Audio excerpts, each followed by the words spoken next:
Testing procedure बताने वाले हैं, क्योंकि काफ़ी सारे हमारे मैकेनिक भाई स्कैनर तो परचेज कर लेते हैं, स्कैनर तो ले लेते हैं, बट यूज करने की जो प्रक्रिया है उसे समझ में नहीं आता है कि कैसे कैसे यूज करेंगे। तो आज की इस वीडियो में पूरी तरह से डिटेल के साथ में इसके V311 के बारे में बताने वाला हूं, जो यहाँ पे इसके अंदर है, और साथ ही साथ वीडियो में इसके कंप्लीट पी कोड जो कैसे कैसे निकालना चाहिए उसके बारे में हिंदी और इंग्लिश दोनों के बारे में बताऊंगा, और किसी बाइक या स्कूटर में लगा के इसकी टेस्टिंग प्रोसीजर लगाएंगे और इसको कंप्लीट चेक करने का तरीका बताएंगे कि कैसे कैसे V311 काम करता है। और अभी तक अगर आपने कोई प्रोफेशनल स्कैनर नहीं परचेज किया तो आपके लिए V311 बेस्ट रहेगा, क्योंकि काफ़ी प्रोफेशनल दिखता है, कलरफुल डिस्प्ले है, रियल टाइम इंफॉर्मेशन देता है, और साथ ही साथ बंद गाड़ियों के ECU को भी स्कैन करता है। चलिए बिना टाइम वेस्ट किए इस स्कैनर को हम फटाक से बाहर निकालते हैं और कोई गाड़ी में लगाते हैं, क्योंकि बंद स्कैनर को आपको एक्सप्लेन करना जो है थोड़ा सा टफ हो जाएगा। तो किसी गाड़ी में लगाएंगे, आपको क्लियर बताएंगे। तो चलिए गाड़ी में लगाने के बाद इसको कैसे कैसे यूज करना है, 6 बटन क्यों दिया गया है, ये जो स्क्रीन है वो कितने इंचेस की है, ये जो यूजर मैनुअल है इसके अंदर क्या क्या इंफॉर्मेशन दिया गया है, ये सारी चीजें बताएंगे। तो बने रहें वीडियो में, बिना टाइम वेस्ट किए आपको चलिए दिखाते हैं V311 को कैसे उपयोग करना है। इस स्कैनर को चेक करने के लिए सबसे पहले किसी बाइक या स्कूटर में आपको लगाना है, और इसे चेक करने से पहले मैं आपको बताते चलूं इसके साथ एक यूजर मैनुअल आता है। अब यूजर मैनुअल पूरी तरह से इंग्लिश में है, और हमारे मैकेनिक भाई को जो है इंग्लिश जो है पूरी तरह से समझ में आता नहीं है, बट प्रोडक्ट के साथ हम लोग इससे यूजर मैनुअल भी भेजते हैं, जिसको जो भी समझ में आ जाए कंप्लीटली इससे आप देख सकते हैं। बट मैं आपको बताना चाहूँ कि आज का ये जो वीडियो है, ये अगर आप अच्छे से समझते हैं, अच्छे से देखते हैं, पूरे एंड तक देखते हैं, तो आपको यूजर मैनुअल पढ़ने की आवश्यकता नहीं पड़ेगी, जिस तरह से जितनी डिटेल में मैं आपको वीडियो के साथ बता रहा हूँ। देखें, सबसे पहले इसके हम चाबी स्विच को ऑन करते हैं, और यहाँ पे कुछ इस प्रकार से इसका इंटरफेस दिखेगा। सबसे पहले है OBD डायग्नोस। इतने आसान शब्दों में, इतने आसान तरीके से आपको बताएंगे जो आपको समझने में आसानी हो। अगर आप एक नॉर्मल मैकेनिक हैं, आपका काम सिर्फ बाइक को स्कैनिंग करना है, कोई भी ऐसे एक्स्ट्रा कुछ छेड़छाड़ नहीं करना है, तो सिर्फ आपको ये एंटर वाला बटन 4 मरतबा प्रेस करना है। जैसे 1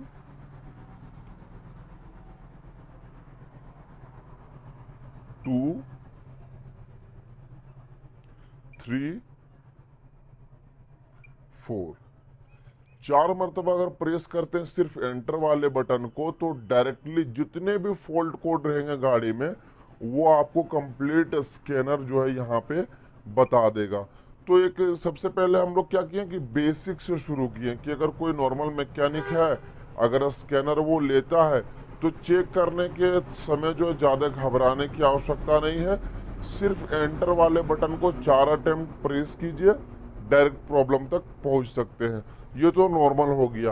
अब थोड़ा सा इस टूल के बारे में समझ लेते हैं। थोड़ा सा जो प्रोफेशनल मैकेनिक हमारे हैं, जो टूल के बारे में जानना चाहते हैं, उसको मैं समझाने की कोशिश करूं। अभी देखिए, जैसे जैसे मैं इसके बटन को प्रेस करता हूं, तो बीप का साउंड इसके अंदर सुनाई देता है। तो किसी किसी मैकेनिक भाइयों को इससे इरिटेटिंग होती है कि बीप का साउंड बंद करना है या इसके लैंग्वेज में चेंजेस करना है। तो यहाँ पे अगर देखें तो टूल सेटअप में इस जगह पे जो है आप इसके सेटिंग में जाएंगे और टूल सेटअप में एंटर करेंगे।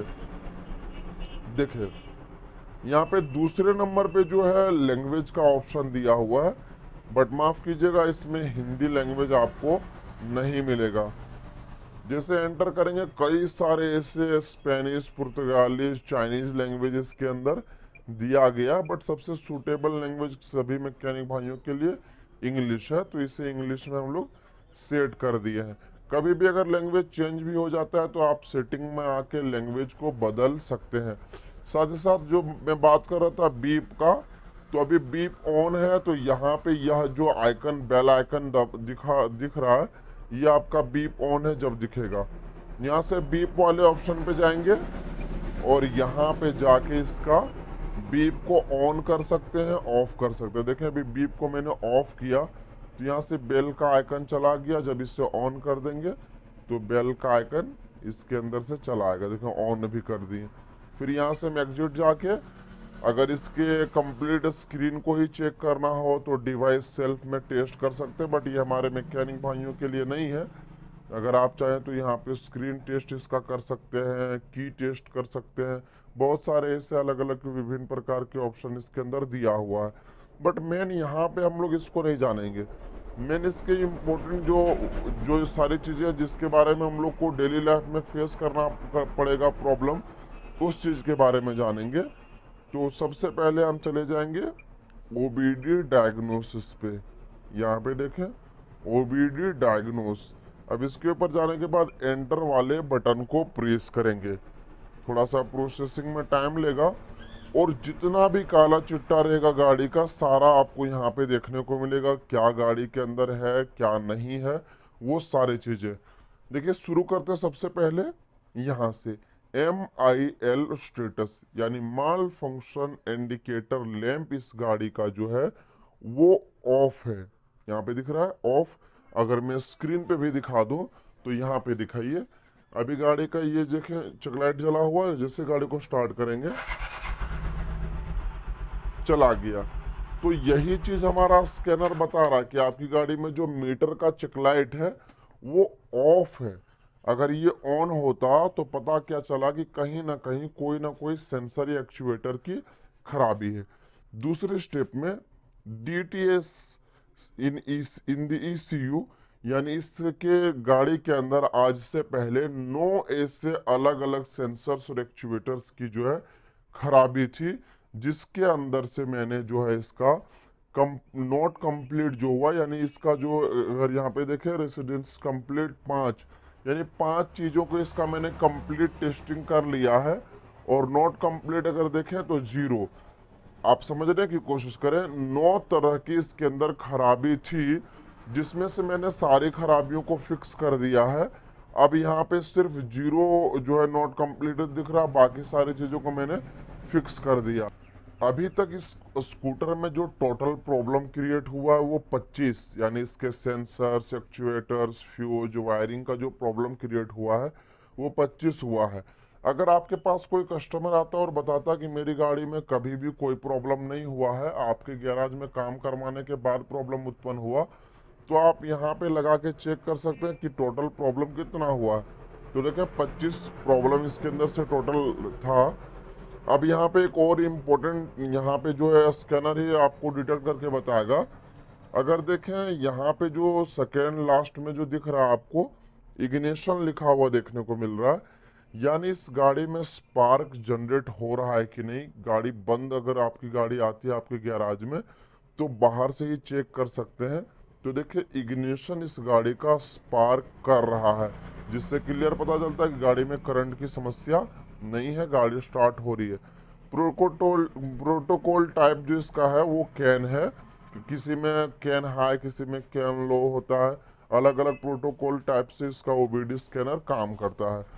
अब जैसे इसके एंटर वाले बटन को प्रेस करेंगे तो यहाँ पे इम्पोर्टेंट सबसे जो जानकारी है वो यहाँ पे आपका है। जैसे ही एंटर वाले बटन को प्रेस करके आप आगे आएंगे तो सबसे पहला जो काम रहेगा वो ये चेक करना कि यह स्कैनर यही गाड़ी से कनेक्ट हुआ है या नहीं हुआ है। क्योंकि काफ़ी समय क्या होता है कि आपने कनेक्टिविटी तो ली, बट पहले किसी गाड़ी में कोई प्रॉब्लम था वो अभी आपकी गाड़ी बता रही है। तो उस चीज़ को चेक करने के लिए सबसे पहले व्हीकल इंफॉर्मेशन में चले जाएंगे, ऊपर वाले बटन को टैप करेंगे, क्या आ गया व्हीकल इंफॉर्मेशन, और इसके एंटर वाले बटन को प्रेस करेंगे तो यहाँ पे इसका चेसी नंबर, इंजन नंबर, सारी चीज़ें दिखेगा। तो ऊपर अगर देखें MD626A अब इसके चेसी नंबर से मिलाइए MD626A कंप्लीट, यानी जो ये चेसी नंबर है वो इसके इस स्कैनर के चेसी नंबर से मैच करना चाहिए। अगर मैच कर रहा है तो फिर कंफर्म है कि यह स्कैनर इसी गाड़ी से कनेक्टिविटी मिली है इसको, दूसरा कोई एरर इसके अंदर सिंबल शो नहीं करेगा, सिर्फ यही गाड़ी की खराबी बताएगा। तो पहला काम यही कि स्कैनर लगाने के बाद चेसी नंबर नोट कर लें कि सही गाड़ी में कनेक्शन मिला है या नहीं। सेकेंड लास्ट में अगर देखें तो वोल्टेज टेस्ट, गाड़ी के अंदर अगर आपके जो मल्टीमीटर से अगर चेक नहीं करना चाहते हैं, या फिर आप चाहते हैं कि आप बिना मल्टीमीटर लगाए चेक करें कि बैटरी चार्ज है या नहीं, बैटरी को इनपुट चार्जिंग मिल रहा है कि नहीं, तो यहाँ पे जो है नॉर्मल वोल्टेज देखिए 12.08 वोल्ट का आपको देखने को मिल रहा होगा, यानी वोल्टेज बैटरी की टेस्टिंग आप यहाँ से कर सकते हैं गाड़ी को स्टार्ट करके। तो ये आपने यहाँ पे समझ लिया। उसके बाद है फ्रीज फ्रेम, तो इसके अंदर भी कई सारे इंफॉर्मेशन है। अगर आप इसके अंदर जाएंगे तो A to Z डाटा आपको यहाँ पे मिलेगा कि गाड़ी के अंदर कितनी स्पीड से फ्यूल की सप्लाई हो रही है, ये सारी चीजें आपको देखने को मिलेगा। चलिए दिखाते। अब देखें इसके अंदर कई सारे, इसमें जो है शॉर्ट टर्म फ्यूल का, ऑक्सीजन सेंसर का आउटपुट, और इसका सेकेंडरी एयर स्टेटस, और absolute throttle position, intake air temperature sensor, कितना गर्म है, कौन सा काम कर रहा है, कौन सा एक्टिव नहीं है, वो सारी चीज़ें आप यहाँ पे देख सकते हैं। इंजन आरपीएम जो है 0 मिनट पर सेकंड यहाँ पे दिया हुआ है। इनटेक मैन्युफोल्ड जो है, सारे सिस्टम आप इसके अंदर जो है जांच कर सकते हैं कौन सा काम कर रहा, कौन सा नहीं काम कर रहा। जो एक्टिव मोड पे नहीं रहेगा वो यहाँ पे जो डॉट डॉट सा बन जाएगा। अभी fuel system 1 status, fuel system 2 status, अभी गाड़ी बंद है, फ्यूल सिस्टम काम नहीं कर रहा, तो यहाँ पे प्रेशर नहीं दिख रहा। अब अगर गाड़ी को स्टार्ट करते हैं तो फ्यूल प्रेशर भी आप यहाँ पे देख सकते हैं।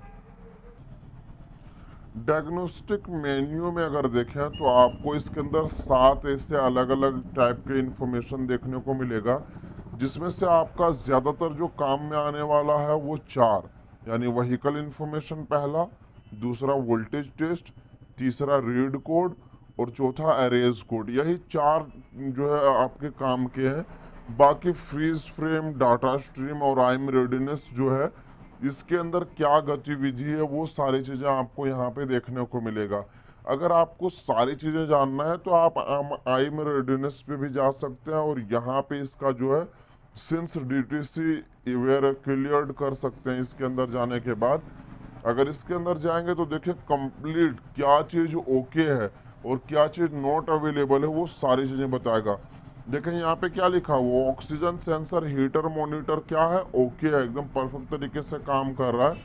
ऑक्सीजन सेंसर मॉनिटर वो भी परफेक्ट तरीके से काम कर रहा है, क्योंकि इसके अंदर 4 वायर का हीटेड ऑक्सीजन सेंसर लगा हुआ है।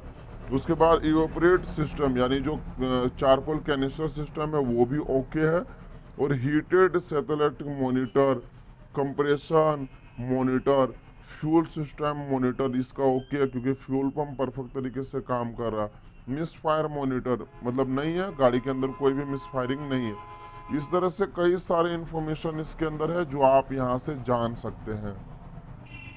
अगर 7 में से 5 को भी अगर साइड कर दें तो 2 में से हमारा काम एकदम आसानी से हो जाएगा। पहला रीड कोड, दूसरा एरेज कोड।